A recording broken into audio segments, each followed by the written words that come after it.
This episode of Fuel for the Soul is powered by ASICS. Head over to asics.com and sign up for a one ASICS account. It's completely free, and when you sign up, you will receive 10% off your first purchase. You'll also gain access to exclusive colorways on asics.com, free standard shipping, special birthday month discounts, and more.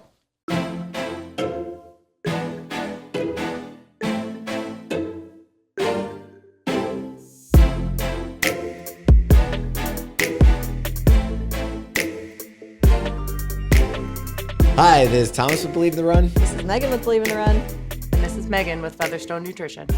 AKA Feathers. And you're listening to Fuel for the Soul, the podcast where we chat all things hydration and nutrition and how it affects performance, which we will be doing again today, answering a bunch of listener questions.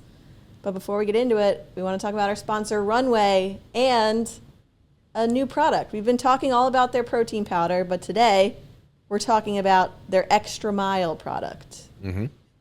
Which is very aptly named Extra Mile because it is now a pre-workout supplement, but it's a pre-workout supplement without caffeine, which is something that I think is new to the market, at least new to me, so that you could take it whenever, so that you could take it if you're working out later in the day, don't have to worry about being awake all night because of the caffeine. And then also, when I talked to them, the reason they didn't put caffeine in it was they were like, everybody has their caffeine routine. We don't want people taking too much caffeine on top of this. So this is like a product you could add on to your coffee, you know, not in your coffee. That's the thing that drives me nuts is like people send us stuff that's like, here's a caffeine bar. I'm like, I don't want a bar. I want to drink it. I want my coffee. And then, so there are other pre-drinks that do have caffeine in it. Mm-hmm. I've been taking this. I've been using it. I do think it gets a little boost. It might be for me. I don't know if it's also beneficial for me just to get that extra bit of hydration. Because normally, if in the morning I'll just grab a cup of coffee and then go for the run. So it's like I'm a little more cognitive of getting in another 8 ounces of water, and I don't feel too sloshy or anything like that. Stimulant-free pre-workout. So what's actually in it? Sure. So one of the main ingredients in it is L-citrulline, which will increase your body's nitric oxide production.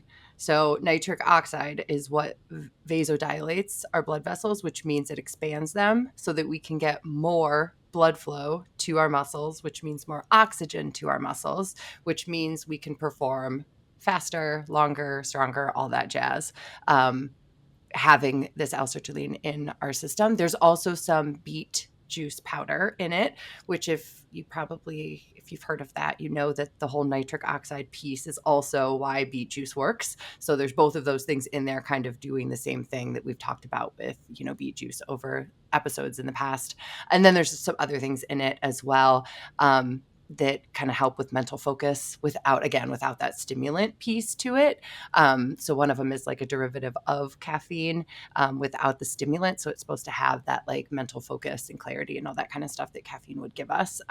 So I think it's an interesting new addition for people that are looking for something like this. I don't have a ton of runners that use pre-workout, but I know that there's a lot of athletes jumping into running that have come from bodybuilding or come from a CrossFit type background that are used to taking pre-workout supplements. So if we can find one that's a little safer, that we're not totally overdosing on caffeine, but yet we're getting all the benefits that are in there, I think it's awesome.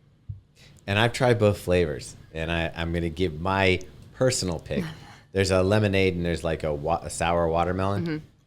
I like the sour watermelon. Yeah. I've only tried the sour watermelon so far. So the pink lemonade, I'll give a whirl before our next one. Yeah. It's tart. It's tart, is it? It might be too tart for me. I think I like the watermelon a little I didn't think softer the watermelon was as sour as I was expecting with the name sour watermelon. Yeah. All right. Well, if you guys want to try this pre-workout product, you can go to runway.life. That's RNWY.life. And then use the code FEATHERS15 for 15% off your first order. I'm assuming this is not like that razzmatazz stuff that we've chatted about before. No, definitely not the razzmatazz. Okay. I forget what her name was, but I know she was really looking for that stimulant effect. So maybe we could wean her down to the Extra Mile. Okay, I like it.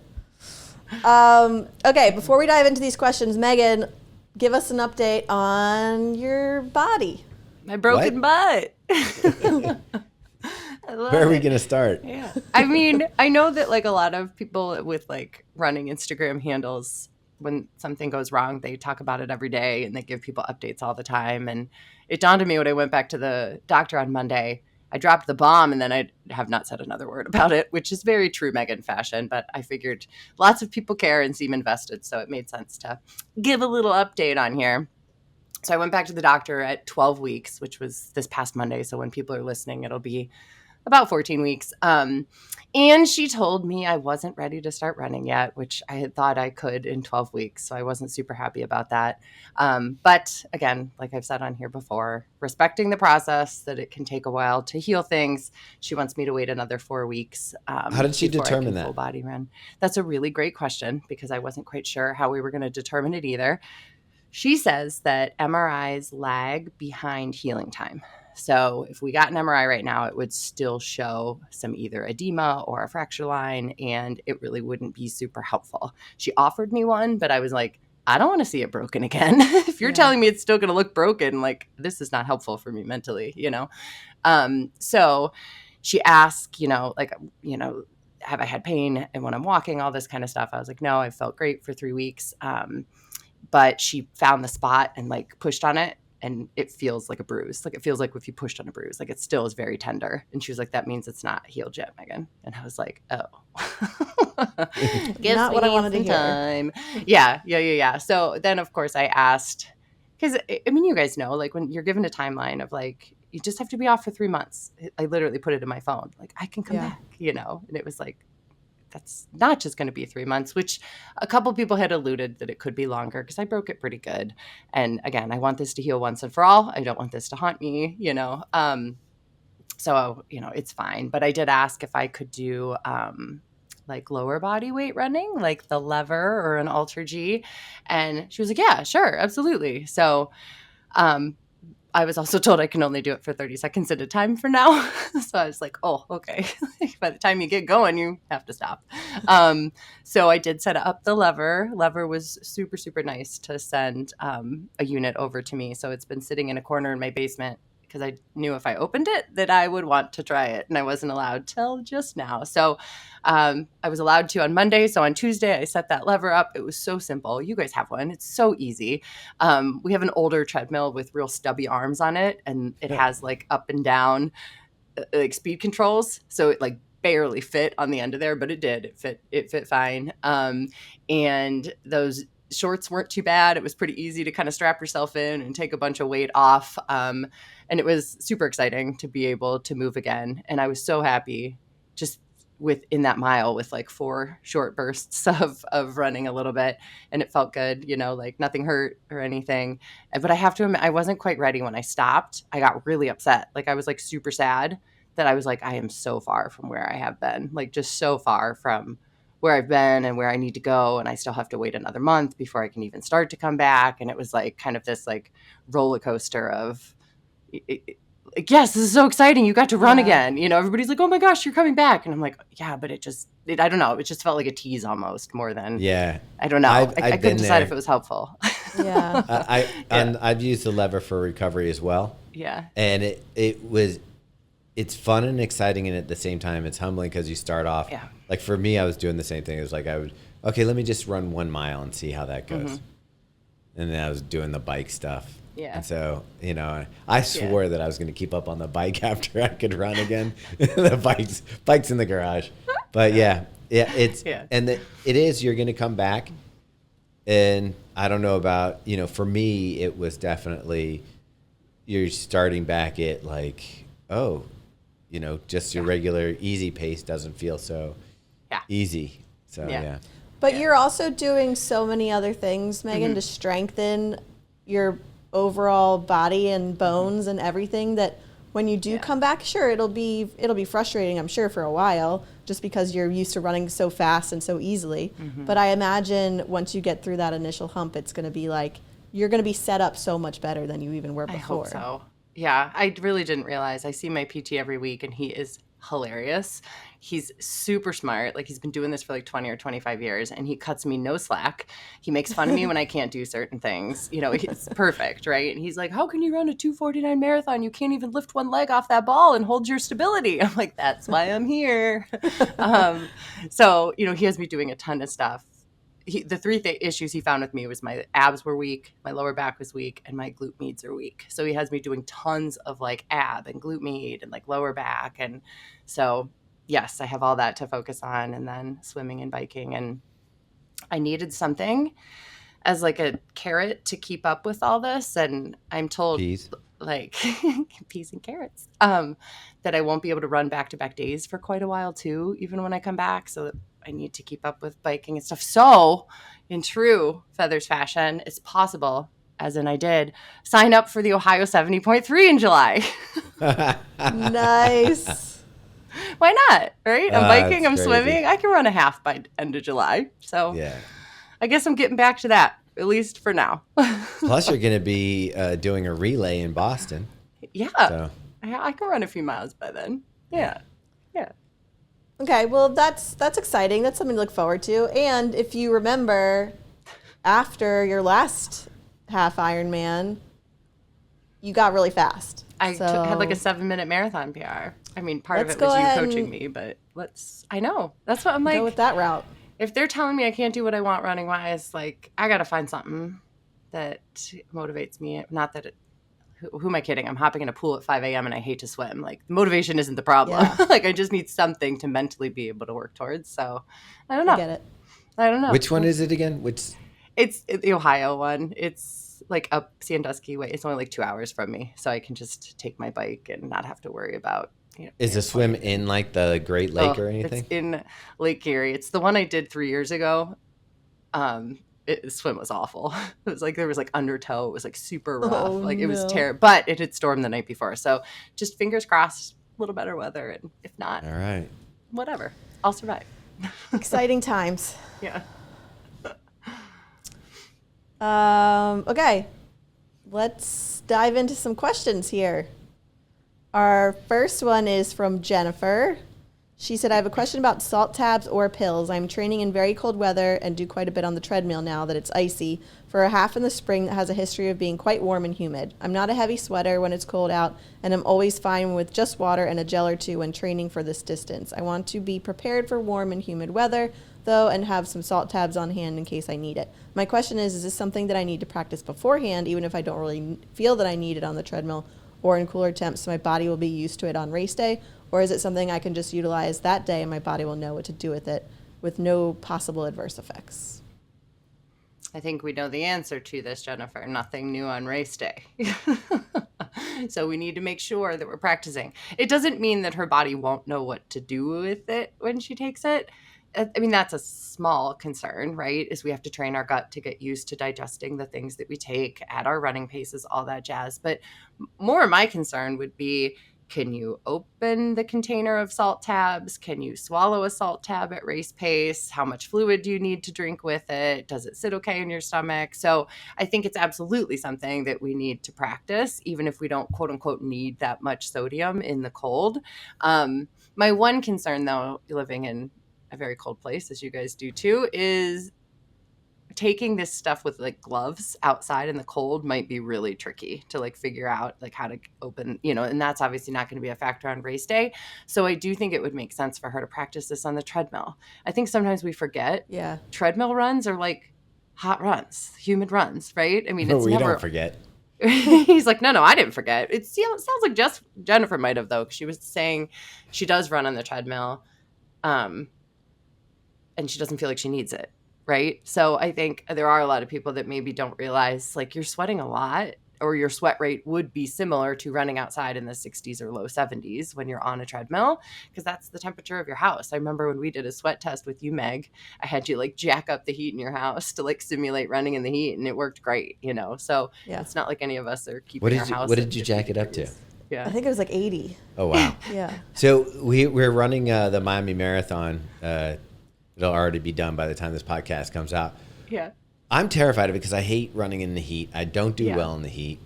So we've been running on the treadmill. Oh. And we even Our coach recommended doing the workouts on the treadmill just because it's 70 something degrees in our house. And so that's what's going to be on race day. Might as well get acclimated. And I'm not even trying to run it hard. We're just trying to do we're going to do like a little sub 2 group. Oh, so, perfect. But I'm still, the heat is a wild card for me. So I don't know. Yeah. Meg, are you racing it? I'm going to run hard. I mean, I'm not fit to race, but I'm going to run hard. You keep saying that, but you know, Meg. But yeah. To Jennifer's point, I have been taking a water bottle and usually putting a scoop of scratch in it during my workouts because I mean, when I step off the treadmill, I'm soaked. 100%. And so it's one, good practice, and then two, I think you probably need it. I totally agree with you. Yeah. And I don't think that's something people remember is that we do need to replace those electrolytes on the treadmill. I've also been using that Element Hot at night just to have a nice, it's almost like it's weird because when I first tasted it, I wasn't sure about it. Yeah. And then it's become kind of like that sweet treat replacement at night. Okay, it's 8 o'clock. It's a hot beverage and it's got all those electrolytes and salt and stuff in it. Yeah. So that's been, I still think even in the winter, you do forget that you are sweating. Like today, I gave Meghann a hug after my run, and I was out in 30-degree weather, and she said, "Why are you wet?"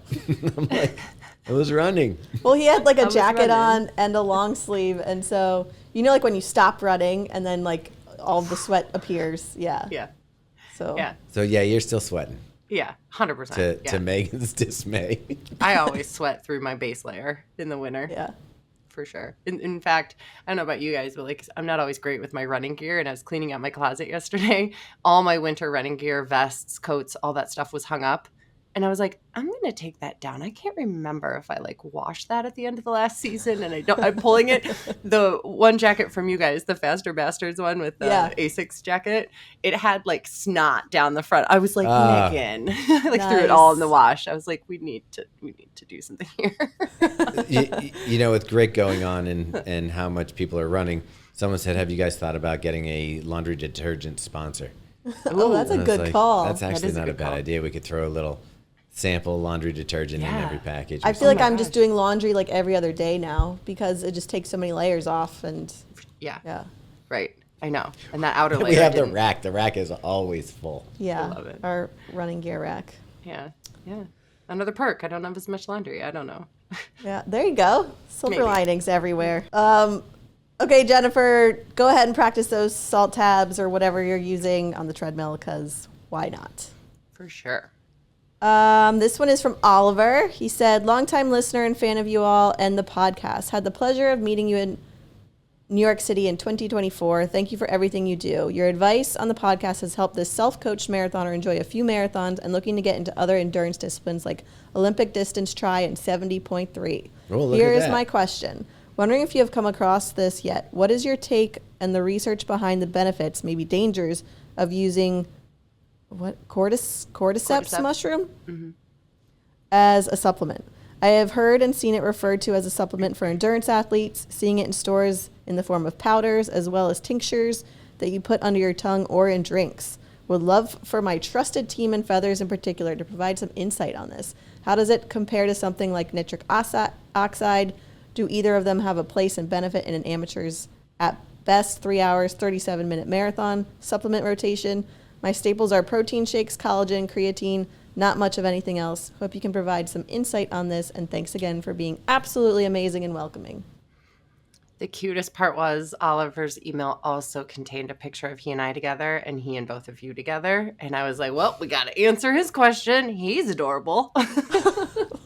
Thanks, Oliver, for being the cutest. I was super fan. Yeah. So now if you want your questions answered, you got to go above and beyond is basically what I'm dropping here for everybody.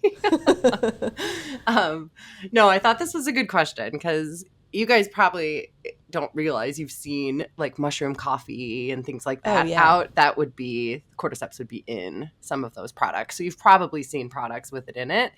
Okay. I mean, I have to be honest, I don't think I've seen a standalone product with this, but obviously he has. And of course I looked into this more and 100% it exists. So as you can imagine, right, it's a fungus, it's a mushroom that they're, putting into these pill form, tincture form, whatever it was. But as I was looking this up, it got really juicy. So it became popular in 1993 because there was some Chinese female runners that just like blew the world records out the water in the 1500, 3000, and 10,000. And it was like a national championship, not like an Olympics, right? I'm like, how have I never heard of this? Yeah. Anyways, they said they were taking cordyceps and that's how they had all this success. Well, there's also a 20-year-old letter that they've uncovered that they were like doping out the wazoo. Shocking, right? Yeah. And yet these things were never taken away from them. They said it was written in Mandarin. I mean, I don't know the logistics, right? But I was just like, of course, they said they were taking cordyceps mushrooms for this success. So I mention all of that because they were actually doping. It was not actually the mushrooms, but so that story got the attention. Should Oliver be doping then? What's in your mushrooms, Oliver? Yeah. So I thought that was fairly entertaining. But when you really look into it, like the proposed mechanisms would be that it would decrease free radical production, which is like a production of kind of harmful cells when we exercise. So that would potentially help recovery. It may increase testosterone production, which again, obviously we know the benefits of that. It could create more ATP, which is our energy. So it could give us more energy while we're running and then improve your oxygen consumption. So kind of the same things as we were talking about with the L-citrulline and the nitric oxide would be like more oxygen delivery to our muscles. So there's some very, high promises here. Research is very mixed, very, very mixed. So some of the studies showed absolutely no benefit. Some showed a tiny benefit, but any benefit that was shown was like long-term supplementation. It wasn't like take it before you run and see if it helps, right? So, I mean, I'm not saying it does or doesn't. Not a magic mushroom? No, it's not magic unless you put a little doping powder in there with it. So my concern would be like, can you find like a legit supplement that is tested, that is safe to make sure that you're getting what they say you're getting and only what you're, so that would be my biggest concern. Like, could this possibly help? Maybe, but yeah. Yeah. So yeah, how would something like this compare to, he was asking, a nitric oxide? Is that like the Swiss stuff that we had? Yeah, we did take that. We still have bottles of it sealed up. Yeah. Yeah.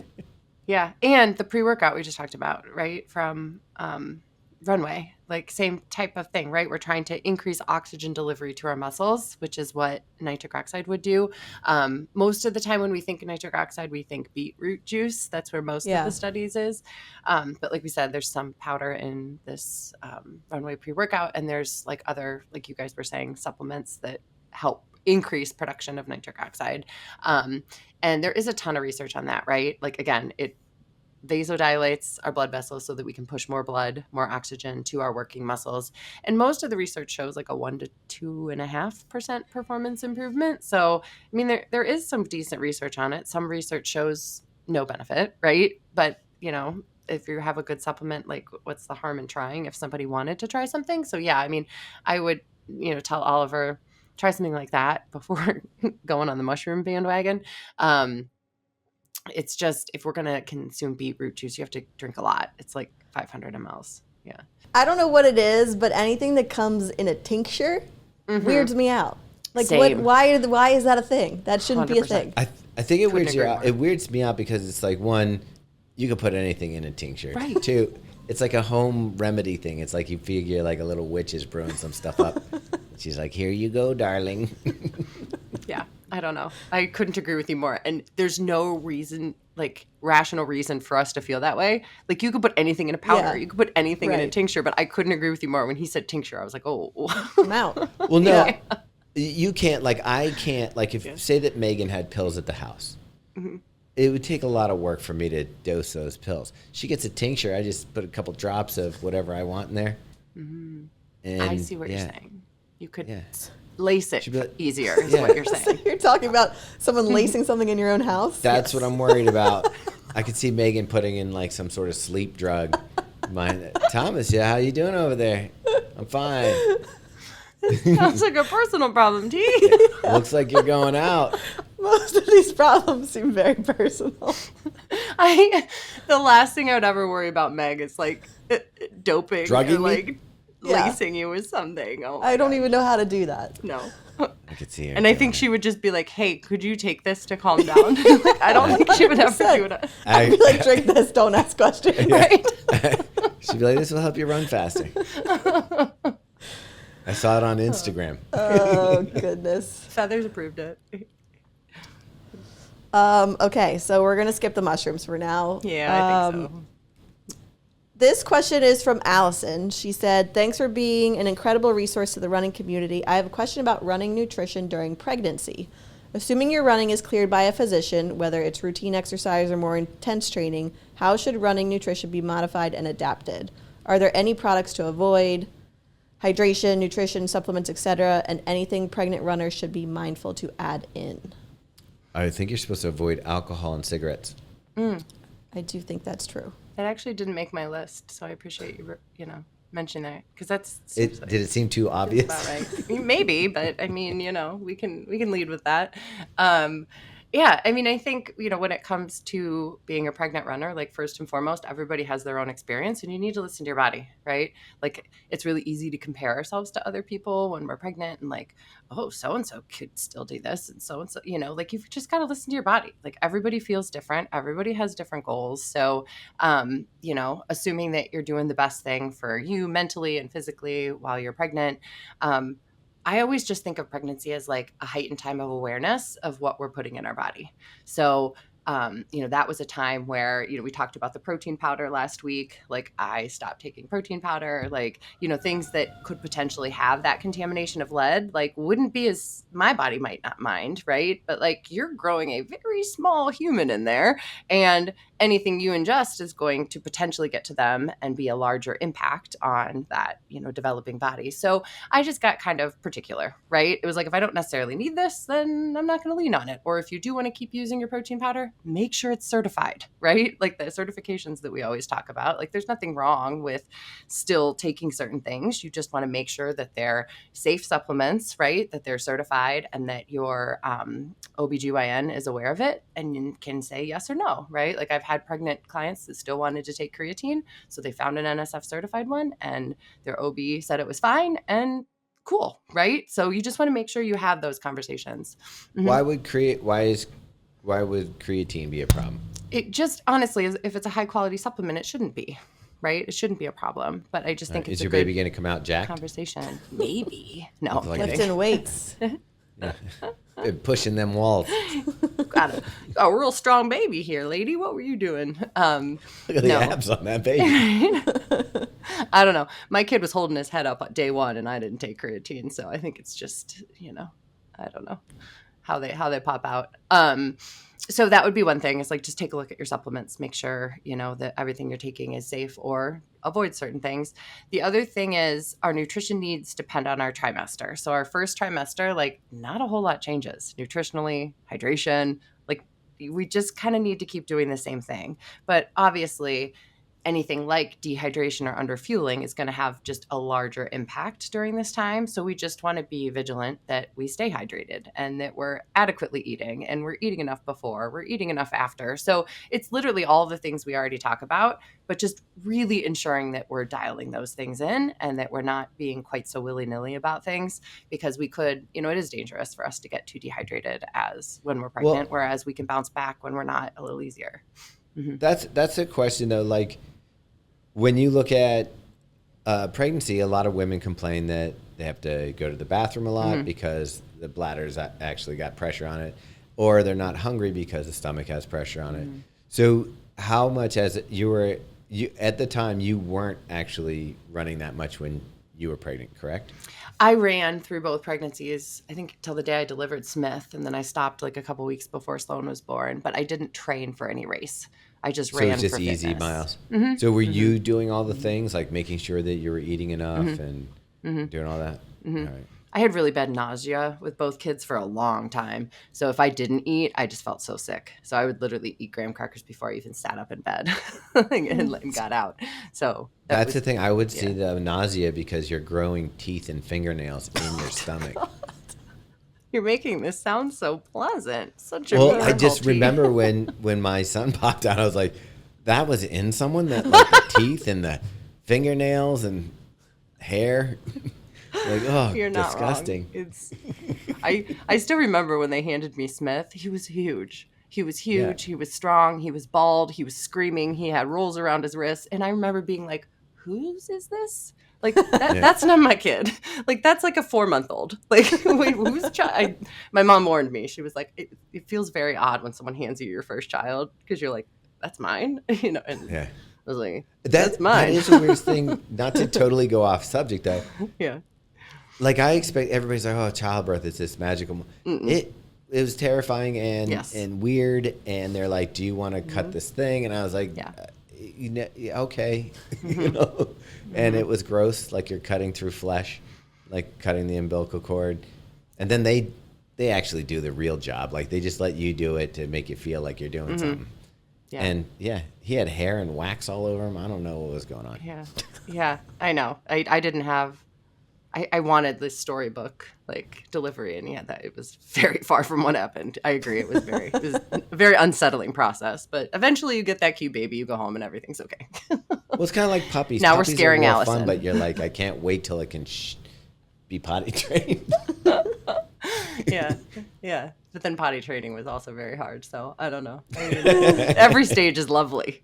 Congratulations. Well, you just went Allison. back to it with a brand new puppy at the house. Allison right? is officially unsubscribed from that. She's like, stop answering my question. No, by you this time did she's great. already had the baby. Yeah. So. No, she submitted it recently. Right. So hydration is something we really want to dial in. And then also, like I said, total nutrition. Like nutrition needs are pretty stable throughout first trimester, and then they increase in how much we need to eat in our second trimester, and then even more in our third.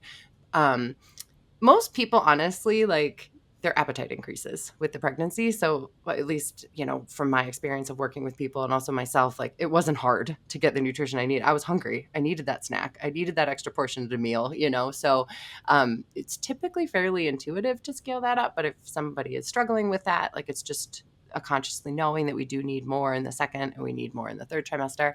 I mentioned just getting kind of picky about any supplements you're taking, just making sure that they're really good quality and they're certified. And then lastly is just watching our caffeine intake. So we recommend less than 200 milligrams of caffeine for pregnant women. Some people choose to do none. Some people choose to do very minimal, but the research shows up to 200 milligrams is a safe amount. But there's a lot of caffeine. You got to remind me what's in a cup of coffee again.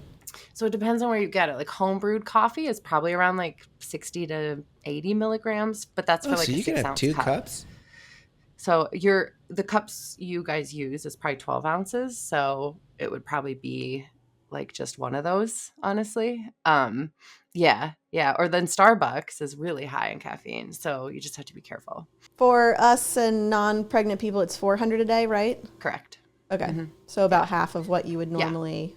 Yeah. So, I mean, congrats, Allison. Hopefully we didn't scare you with our little rant there, but listen to your body. Do what makes you feel best. Doesn't have to be anything crazy, I think is the message here, right? You just make sure you're doing all the basics that you need to be doing. Make sure you're taking your prenatal vitamin, and everything's going to be all right. Our next question here is from Chris. He said, hi, are there any specific makers of multivitamin supplements that runners or other endurance athletes should be looking to? Or will any quality multivitamin work just fine?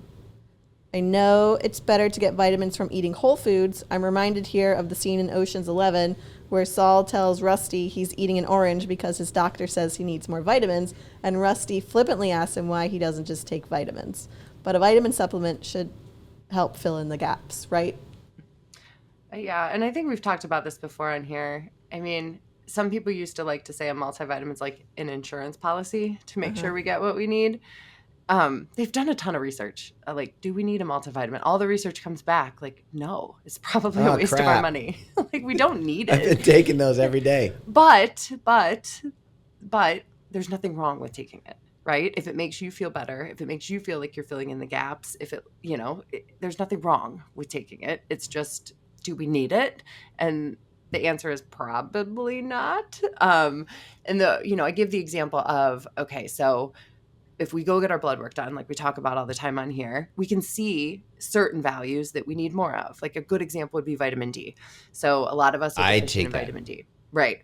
So if somebody's like, oh, there's vitamin D in my multivitamin, there's only like maybe 800 I use in a multivitamin. That's not doing anything to improve a low vitamin D, right? I'd rather you not take the multivitamin and take 5,000 IUs of vitamin D if your serum vitamin D is super, super low, So sometimes like we think like, oh, that multivitamin will have it. But if we're truly deficient in something, we probably need to recognize that and supplement solely for that specific deficiency versus just thinking our multivitamin is going to take care of it. But again, like if somebody is taking one and they like it, and then it's fine. Like I still give my son one every single day because he used to be really particular with his eating. He's eating everything now, and I just haven't stopped because it was just goes on his breakfast plate in the morning, So I get it. Like I totally understand. It's a habit and it's easy, and it's like, well, it's not hurting, so why not? I've also been taking, I've been taking the D. I've been taking iron to keep the ferritin levels up and stuff like that. And then I feel like this works, and this is why I spent the money on it. But magnesium at bedtime, I've been taking that, and I genuinely think that does help with sleep. Yeah, there are some people who say it does. Again, research is kind of mixed on it. So, but if it helps you, again, it's not harmful as long as we're not taking too much magnesium. Yeah. And I do think, back to your point, Meghann, about getting blood work done, like it's really important that you get that checked every once in a while, because I was taking an iron supplement and got my last results back, and my iron was actually too high. So I haven't been taking it so that those levels go back to normal. And then I'll probably have to take one again once training really revs up, just because it's required for my ferritin levels to stay high. But yeah, like I think sometimes we just assume we're deficient in things and we need more of everything when oftentimes that's not the case. Right. And I think because I see it often, there's a lot of multivitamins like marketed towards runners or performance. And when I look at the side of them, there's like 25,000 times what we need of certain vitamins. That's a red flag. Like when I'm talking multivitamin, I'm talking like a one a day, right? It has like maybe not even 100% of some of the things in it. Like I am actually worried if we're taking something that has a crazy high percentage of what we actually need every day, because you can, like Meg was just saying, have toxicities of all sorts of stuff, if we're taking too much. So, if when I'm saying that like it couldn't have a negative consequence, I'm thinking like the one a days, right? Not the mega dose, 3 pills in the morning, 3 pills at night, right? Those are very different. Other than getting your blood work done, is there a way for you to here's my lifestyle, here's what I'm doing, and almost get like a recommended, like you should be taking B's, D's, C's, that kind of thing, and then just buy them individually? And there probably, I'd be shocked if there wasn't a company who had automated that, right? That's something that like myself or another dietitian will listen for when we're making a nutrition plan for you, right? Like if someone's not eating any dairy, I'm going to be like, we need some calcium on the side, right? Or if somebody, not that I work with these folks, is on a carnivore diet, right? I'm like, okay, we're missing a lot of vitamins from those grains. So are we going to supplement that? You know what I mean? So, if there are blatant omissions in our nutrition, whether it's intentional or needed for like an allergy and intolerance, then we would want to make sure that we're supplementing those things. So long way of saying yes, like doing like a diet history with someone, you could kind of identify what they need. But let's answer one final question, because this kind of ties into what we were just talking about. This one's from Gabe. They said, I've been following along the podcast for a couple years now and have done my best to incorporate your messaging into my training. I focus on getting enough carbs and protein throughout the day, especially during the peak weeks of my training cycle. However, this often leads to only relying on eating meats and other protein sources and grains with little attention to veggies. I'm lucky if I get 1 serving of vegetables a day, spinach in my smoothie, or a side salad at lunch or dinner, because I'm hyper-focused on everything else. Physically, I feel fine with this diet, but am I truly maximizing everything? Should I worry about becoming deficient in anything? Would something like AG1 help solve this? Thanks for your help with all of this. And then they did a little peas and carrots emoji. Thank you. I had to include that. It's too cute. And it fits in but very well with his question. So I hear this a lot from people, because we talk about like, okay, we got to scale up our carbs. We got to get enough protein. And people are like, I don't have enough room for the veggies. So I have a couple thoughts on that. One is, as runners, we seem to really like to get A+ work and like go overboard on a lot of different things. So it's possible the one serving of vegetables a day might be enough. Like we need 2 to 3 cups of vegetables a day, but a lot of people's salads are 3 cups of vegetables easily. So if you're having like a big salad with dinner, you're probably getting enough vegetables even though you're only eating it one time a day, right? So like part of me is like, let's see how much, like if he truly is putting 3 spinach leaves in his smoothie in the morning and that's it, well, that's clearly not enough. But I oftentimes will see people are actually getting enough. We're just so used to like bigger is better. We need more that maybe we're actually doing just fine with the vegetable intake. I can't remember the last vegetable I had. What do you mean? I was When like, did I have I know vegetables Meg's last? not letting that happen. You had chili for dinner last night. Do you know what's in that? Beans. And onions and peppers And tomatoes. Yeah, and all that counts. tomatoes. Oh, okay. I guess I am eating vegetables. But that is actually a nice segue because a lot of the recipes I put on my website, I try to like stuff some vegetables in there, like the butternut squash mac and cheese or like fried rice, or like you guys are saying, any soup is going to have a bunch of vegetables with it. So it's, if you really are concerned, you know, whether it's my website or somebody else's, look, because you can find recipes that have it all. You know, literally in one recipe, you're getting your vegetables, your protein, and your carbs. So maybe it's just getting a little more creative with some of those things. And then, you know, I kind of liken the AG1 conversation to the multivitamin conversation. Like, do we need it? Probably not, right? Do you feel better when you take it? Is it harmful? Probably not. AG1 is NSF certified, so we know that it's tested for the heavy metals and all that kind of stuff that sometimes we see. I've been seeing a lot grains. of negative, like posts about AG1. Is that just because they're at the top? Probably, right? We like to pick at the top folks. Also, they have, I haven't looked at it recently, but in the past it had proprietary blends, so you didn't know how much ashwagandha you were getting and how much of the different things. So they're claiming all these things based on the ingredients, but people are questioning if there's enough in there to have the purported benefits that they're saying you could have. So that's probably why people are picking on them. So again, is it worth our money? Do we need it? Is it doing anything? I don't know, but it's not harming us. So that's kind of a personal choice there then. Yeah, but it's harming your wallet. Right. Oh, And- I agree. And your Some people- taste buds. That stuff is disgusting. Yeah, I couldn't. I would so much rather eat vegetables. I Like give me a salad all day long. I get it. You know, if I was on my own. You it'd saying be Gabe's on ramen his and own? It'd be ramen and AG1. I think that does it for today. Get out of here. I think it does. I actually like your hair this length. It's got some nice body. Well, it looks like you curled it. It looks very lovely You today. can't see my split ends from the camera. No, I can't. It needs All right. trimmed. You know, when someone gives you a compliment, just take it. Thank you. I'm so good at that. If you didn't know that already, I'm really good. Yeah. Yeah.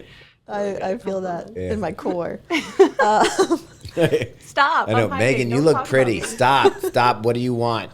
Leave me alone. Okay, people, thank you as always for tuning in. And if you have a question that we haven't answered, you can send us an email at fuelforthesoulpodcast@gmail.com and we will answer it here on the show, especially if you put a cute photo with us in it. All right, that wraps it up. Peas and carrots. Bye.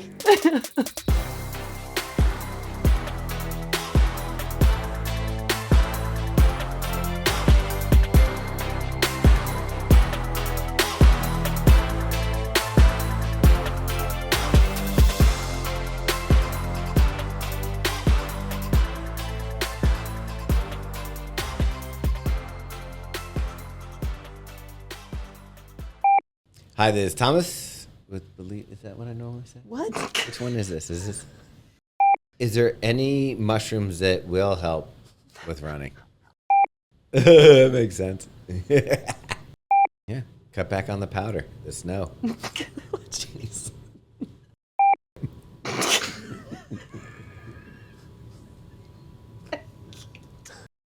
Want to try that again? Yeah. I just lost where it was. Dicks and pussy.